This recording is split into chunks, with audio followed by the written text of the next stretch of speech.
Good morning. तर हा माझा थर्ड व्लॉग आहे. हा आहे मारतण आणि थोडी आमची मजा मस्ती थोडी चालली होती. आणि या व्लॉगमध्ये मी तुम्हाला दाखवणार की सकाळीच आम्ही लवकर उठलो होतो, 6:30 वाजता उठलो होतो आणि सगळेजण जंगलात जाणार होतो रत्तांबे काढायला. तर आमची जमीन आहे तिकडे जंगलामध्ये, उंडीची वाडीमध्ये म्हणतात, त्या ठिकाणी आमचे रत्तांबे पण आहेत, आंबे आहेत आणि काजू पण आहेत. पण आम्ही आज विचार असा केला होता की थोडेफार जर रत्तांबे मिळाले तर कोकमं घालता येतील. कोकमाचा काही इश्यू नव्हता, पण थोडेफार जर रतांबे आपल्या हक्काचे जर रतांबे मिळाले काढायला तर तो आनंद जरा वेगळाच असतो. आणि म्हणून आम्ही जंगलात गेलो होतो. जंगलामध्ये जाताना खूप अडीअडचणी पण, म्हणजे झाडं बिडं खूप काटे बिटे लागले. हा आहे पाठीमागचा नॅस, हा पुढे आहे तो मयूर आणि त्याच्या पुढचे आहे ते माझे मिस्टर. आम्ही 2 भाग डिवाईड केले होते. आमच्या मोठ्या दिरांचा मुलगा जो अजय आहे तो दुसरा, आणि माझे दीर ते तिकडे गेले होते आंबे आणि काजू बघण्यासाठी, आणि आम्ही जंगलात आलो होतो इकडे काय रतांबे बघण्यासाठी. तर रतांबे ते झाडं जी आहेत ती आमची जंगलात आहेत, खूप लांब आहेत. तिथे जाईपर्यंत म्हणजे पाऊण तास तर आम्हाला लागतं. जाताना आम्हाला खूप काटेमध्ये लागले. त्याच्यानंतर शांत जागा एकदम होती, त्याच्यामुळे थोडी भीती पण वाटत होती की समोरून तर रानरेडे आमच्या इकडे तिकडे भरपूर आहेत. म्हणजे भरपूर असं म्हणता येत नाही, पण आम्ही गेल्या वेळी 1-2 अशी रांग बघितली रानरेड्यांची, आणि त्यामुळे ती भीती वाटते. काहीच दिसत नाही खाली, समोर रानरेडा आला काहीच नाही खाली. आणि इथे आमचं एक झाड आहे आंब्याचं. तो जो आंब्याचं झाड आहे ना, खूप म्हणजे त्याचे आंब्याचे आहेत ना, खूप गोड आणि मधुर आहेत. म्हणून आम्ही तिथे आंबे बघायला गेले, पण आम्हाला काही ते आंबे मिळाले नाही, कारण आमच्या अगोदरच तिथे गुरं वगैरे येऊन गेली होती. आम्हाला कधी आम्हाला आंबे काही मिळाले नाही, म्हणून आम्ही तिकडून निघालो आणि रतांब्याच्या झाडाकडे असं पाय टाकत जाय. झाडं तू हळूहळू नेमकं लागणारच जंगलामध्ये आहेत, त्यामुळे जाताना खूप अडीअडचणी पण आल्या. खाली नॅसला लागत पण होते पायाला वगैरे, कारण त्याने फुल पॅन्ट घातली नव्हती, हाफ पॅन्ट घातली होती. त्याला एवढं माहीत नव्हतं. मग जसं काटेमध्ये आले, झाडंमध्ये, तर माझे मिस्टर असे मध्ये कोयता घ्यायचे आणि कापत कापत जायचे, वाट काढत काढत. आम्ही गेलो आणि झाडाखाली गेलो तर मला एक रतांबा, म्हणजे रतांबे मिळाले. रतांबे जास्त मिळत नाही, पण जेवढे मिळाले तेवढे, कारण आम्ही खूप वर्षांनी इथे आलो होतो. त्याच्या अगोदर आम्ही गेलो होतो तेव्हा आम्हाला जवळजवळ अर्धी पोती ते रतांबे मिळाले होते. आज आम्हाला थोडेच रतांबे मिळाले, पण आपल्या हक्काचे रतांबे गोळा करताना जो आनंद जो असतो तो वेगळाच असतो. नॅसला त्रास देत आहे झाड, म्हणून आम्ही जे काही रतांबे मिळाले ते गोळा केले. आणि परत आम्ही जिथे आमची आंबे काजू बिजू जिथे झाडं आहेत, उंडीची वाडी म्हणून, त्या ठिकाणी माझे 2 नंबर दीर आणि मोठ्या दिरांचा मुलगा तिथे गेले होते. तिथे आम्ही चाललो होतो. गरम खूप होत होतं, तहान पण लागली होती. आमच्याकडे जे पाणी होतं ते पण संपून गेलं होतं. आणि त्याच्यानंतर आम्ही सगळे एकत्र आलो इथे. हे आमचे काजूची झाडं आणि आंब्याची झाडं आहेत. अच्छा, हे आंबे काढायला आम्ही ह्या झाडाच्या इकडे गेलो. तुम्ही सेकंड ब्लॉकमध्ये बघितलं असेल तर ते आम्ही जे त्या झाडाचे आंबे काढले होते, तो गळ जो होतो आंबे काढायचा, तो गळ फाटला होता, त्यामुळे आंबे सगळे खाली पडायचे. मग आता आम्ही काय केलं, गळ नवीन बनवला आणि तो गळ घेऊन आलो. मग माझे मिस्टर वर चढले होते, गळने आंबे काढत होते आणि मयूर ते आंबे कॅच करत होता. आंब्याचं वजन एवढं जड होतं ना की ते मयूरचे हात पण लाल झाले होते, आणि मध्ये मध्ये तो कॅच करता करता 1-2 सुटायचे पण आंबे. तर अशा प्रमाणे आम्ही आंबे त्याने तिथे मग खाली झाडाच्या खाली माझे 2 नंबर धीर उभे आहेत, तिथे मयूर उभा आहे, आणि ते पोतीमध्ये भरत आहेत आंबे. आणि ते वरून आता हे माझे मिस्टर वरती झाडावर चढलेत. हे तुम्ही आंबे बघाल तर खूप खूप मस्त आंबे आहेत. हे गोड एकदम मधुर आहेत, मोठा आंबा आहे, ह्याचं वजन पण जास्त आहे. हा गड बघा, हा गड एवढे आंबे लागतात ना, गड जो आहे भरपूर, म्हणजे एका गडाला जवळजवळ 10 आंबे तरी असणार, आणि खूप वजन होतं त्याचं. तर ते माझे मिस्टर हे काढतात गळाने आंबे. त्याच्यानंतर आम्ही इकडे आम्ही अजय, मी आणि 2 नंबर दीरकडे बसलो होतो. नंतर काजी वगैरे बघत होतो. काजी थोड्याफार मिळाल्या तेवढ्या गोळा केल्या जास्त आता काजू नव्हते, कारण काजू नंतर सापडत भेटत पण नाहीत. पतेऱ्याखालचे काजू वगैरे आम्ही थोडेफार गोळा केले. तहान खूप लागली होती, आमच्या पाणी पण बाटलीमध्ये संपलेलं होतं. त्याच्यानंतर अजय आणि दुसऱ्या झाडांवर गळ घेऊन आंबे काढायला गेले. हे जे झाड आहे ते हापूस आंब्याचं झाड आहे आणि तिथे आंबे काढायला गेले. त्याने पण थोडेफार आंबे काढले. माझे मिस्टर आंबे काढून थोडे दमले होते म्हणून झाडाच्या खाली जाऊन बसले. हापूस आंबा झाडाखाली बसले होते.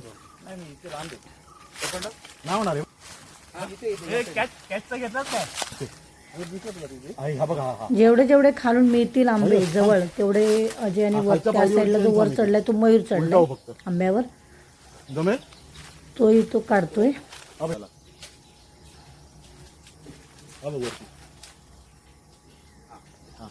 इथे आपण जर असलो तरच आम्हाला आंबे मिळतात. आम्ही जर नसलो तर कोणी पण आंबे आणून म्हणजे घेऊन जातात. काजू पण घेऊन जातात काढून. जर आपण तिथे असू तर कोणी घेऊन जात नाही. वर होता, घरी आलो आणि पटकन आंघोळ वगैरे करून देवळात गेलो. जांभळीकडे पण गेलो. जांभळीकडचं आमचं जे देवस्थान, जे जागृत देवस्थान आहे, तिकडे नारळ वगैरे दिला आणि आम्ही शेतावर गेलो. कारण झाडे कटिंग करायला काही माणसं येणार होती. ते झाडे कटिंग करायचं चालू होतं. तर 2 दिवसापासून आम्हाला झाडे कटिंग करायला माणसं भेटतच नव्हती. पण जसं आम्ही जांभळीकडून जाऊन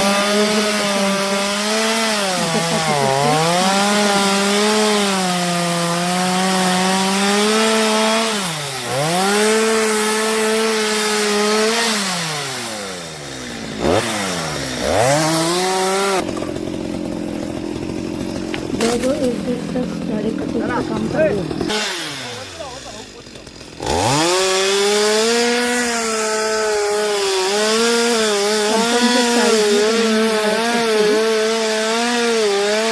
झाडांना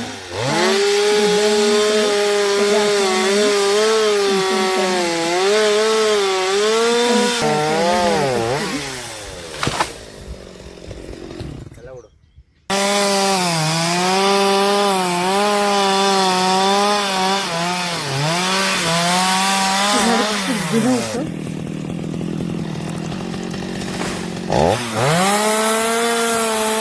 एक आंब्याचं झाड हे पण लागले होते. तोडायचंच होतं.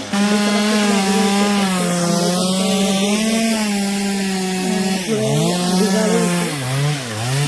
2 वेळा ते झाड जळून पण गेलेलं होतं.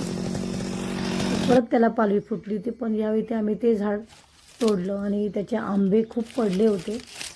गोणीत मी गोळा करून ठेवले. आंब्याची साईज पण खूप मोठी होती बघा.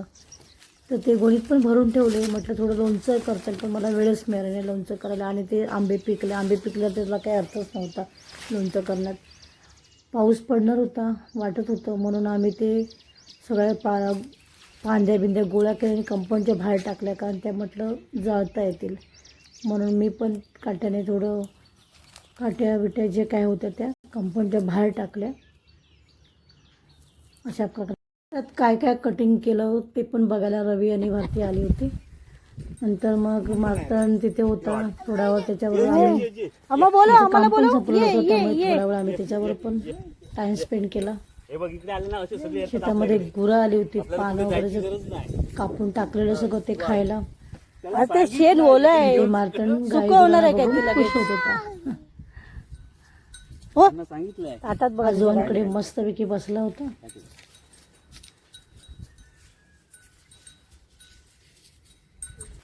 बरीचशी कामं झाली होती. आता फक्त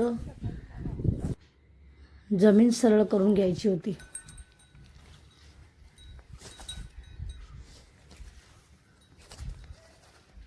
मार्तन एका जागी काय बसत नव्हता, इकडे तिकडे चालतं बाय कसं. म्हणून मग त्यांनी नंतर मार्तनला मयूरकडे दिलं. आणि मग आमचं काम झालेलं होतं. 6:30 वाजले होते. तसंच आम्ही मग थोड्याने घरी निघालो. कारण आज बटाटे वड्याचा प्लॅन होता संध्याकाळी. आणि सगळी लवकर जमा होणार होती. तसं आम्ही थोडं घरी निघालो. आणि जो आमचा नेहमीचा कट्टा जो आहे लेडीज कट्टा, तिथे जाऊन थोडा बसलो, गप्पा मारल्या, फोटो वगैरे काढले आणि मग 32च्या वेळी आम्ही घरी निघालो. हा आमचा नेहमीची जागा आहे. इथे आम्ही थोडा मोकळ्या वेळेस येऊन बसतो.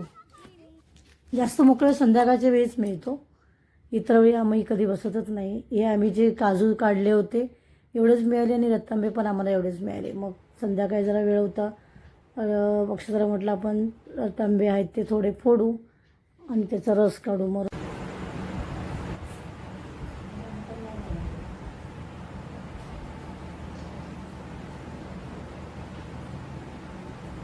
आलेला आहे परत एकदा. तशी पाऊस पडला पण एवढा पडला नाही, पण आज पाऊस खूप आहे. आणि आम्ही जी झाडं तोडली होती ना त्याची लाकडं होती ना, ती लाकडं घेऊन जातात आणि आम्हाला जायचं होतं हे गवत वगैरे, झाडांची पानं वगैरे, पण ते काय जाळताच आले नाही. तर पाऊस जोरात चालू झाला, जोरात चालू झाला पाऊस. आणि तर मी पण जरा ओढण्याची कामं करते. ते आम्ही चुलीवरच उकडलेले होते, तर इथे बटाटे सोलून झाले होते आणि एक एक हातात घेऊन सगळ्यांची मदत मस्ती चालली होती की हे वडे आहेत, हे बटाटे वडे आहेत चाललं होतं. सगळी तयारी झाली होती. आणि चुलीवर कढई प्रियाने, ही नानांची मुलगी प्रिया, हिने कढई चुलीवर ठेवून वडे तळायला पण घेतले होते. एवढे सगळ्याजणी असल्यामुळे पटापट सगळं झालं होतं. आणि ही भारती जे गोळे करते वड्याचे.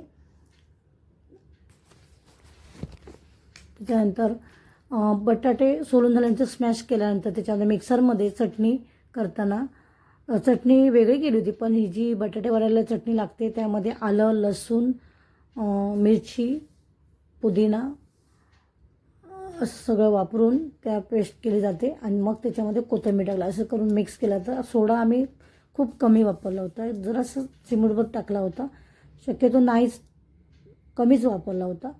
पण खूप मस्त वडे झाले होते. आणि पहिल्यांदा प्रिया तळायला बसली, तिच्याबरोबर भारती गोळे करायला घेतला तिने. एक एक आळीपाळीने चुलीवर बसून आम्ही सगळेजण करत होतो वडे. अर्धे झाले वडे की आम्ही जेंट्सना बोलून सगळ्यांना वडे देणार होतो. आज रात्रीचा बेत हा वड्यांचाच होता, जेवण कोणी घरी करणार नव्हते. असं आमचं अनेक वेळा आठबिराडामध्ये प्रोग्राम होतात. ही अक्षता, ती तळायला बसली अक्षताबरोबर. त्याच्यानंतर ही प्रज्ञा तळायला बसली, तर प्रज्ञाबरोबर मी गोळे करायला बसली होती. ही आसावरी वडे दाखवतात. आमची मजाक मस्करी चालली होती, वडे दाखवत होती आणि सगळ्यांना असे सांगत होते हे आमचे बटाटे वडे. त्याच्यानंतर जेंट्सना बोलवलं वडे खायला. गरम गरम वडे होते. सगळ्यांनी खूप छानपैकी आस्वाद घेतला. आमच्या अनेक वेळा एकत्रित आमचं जेवण म्हणजे एकत्रित असं प्रोग्राम होतो. बेत खूप वेळा होतो. गणपतीच्या वेळी तर आमचं भटाचं जेवण वगैरे असं एकत्रित होतं. शिवाय जुलै महिन्यात आमची राखण वगैरे पण होते, तेव्हा एकत्रित असते राखण ती. कधी कधी आमचा पावभाजीचा बेत असतो, तर कधी कोंबडी वडे असं पण चुलीवरचा बेत असतो. तर असे आठबिराडामध्ये आमचे खूप काही प्रोग्राम एकत्रित होत असतात आणि एकत्रित असताना खूप मजा येते. सगळ्यांनी ह्या वड्यांचा आस्वाद घेतला. खूप मजा आली.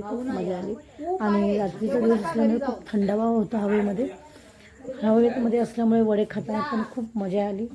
तर हा माझा व्हिडिओ तुम्हाला कसा वाटला हा कमेंट्स करा, लाईक करा, सबस्क्राईब करा. Okay, bye bye, see you.